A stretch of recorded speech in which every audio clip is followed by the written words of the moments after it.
In the big picture, what this is about is how to choose a success response or a stress response on purpose.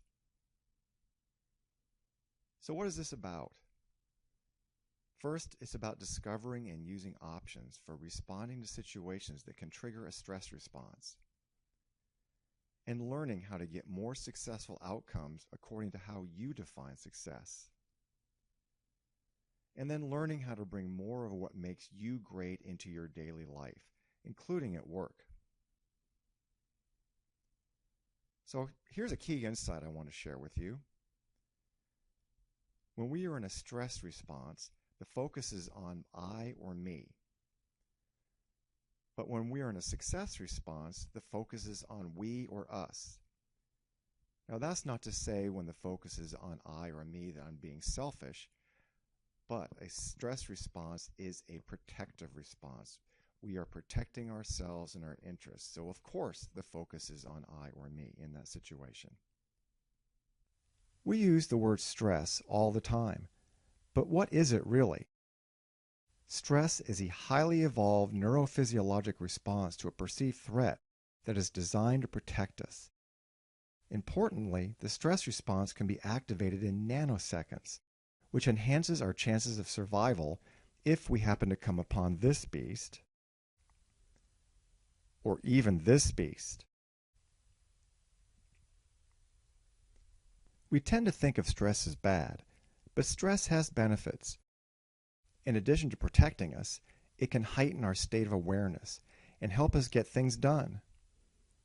Think of the stress of a looming deadline and how we seem to be able to get a lot done in a short period of time.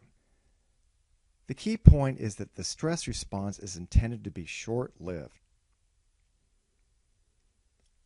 When we remain in a prolonged stress response or become habituated to being in a self-protective mode, stress can take its toll on us. The physiology of stress is catabolic, meaning it uses us up in a real physical sense. It really is our perception of the situation that determines whether or not it triggers a stress response in us. This includes self-perception and our perception of others and the world around us. The mindset with which we approach life's events determines how they affect us. We can't change what happens in most cases, but we can change our perception of what happens. This starts by exploring multiple ways in which we can perceive the same situation. Why explore different options? Because here's what happens when we become habituated to a protective mindset. First, the chemicals associated with stress solidify connections in the brain to activate the brain's rapid response system, which consists of the amygdala, also known as the threat center, and the hippocampus. These connections allow the brain to compare a current situation with previous situations to make a lightning-fast determination of whether we face a threat. How is this event similar to a previous event in which I was in harm's way? This lets us react quickly to a stimulus so that we can protect ourselves if needed. To make this analysis, the brain uses a process of pattern recognition based on associative memories that are from events that happened in the past, often from our childhood or adolescence. These memories were created by a strong impression or emotional response to a situation. These built-in patterns for interacting and making sense of the world can trigger an emotional reaction without us even thinking about it. The current event resembles an associated memory, which leads to a knee-jerk reaction. We act protectively because our brain interprets the situation as a threat. This is how we get stuck and unable to see a way forward.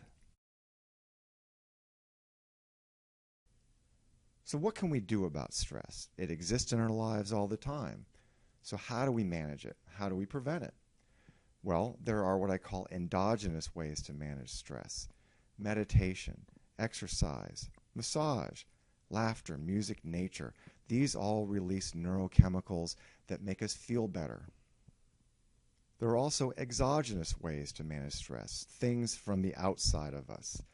We can avoid or redirect the stress.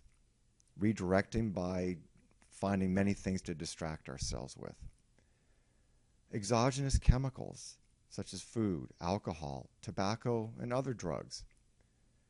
And other ways to get immediate gratification or distract ourselves from the stressor.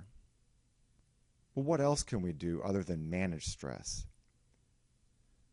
We can be aware of what triggers our stress response, and we can choose how we respond to the situation. So, what stresses you? Write down some situations that will trigger a stress response in you, and do this in preparation for the discussion about your energy leadership report. So what's the situation? Who's involved in the situation? How do you feel in that moment that you feel stressed? And how do you tend to react?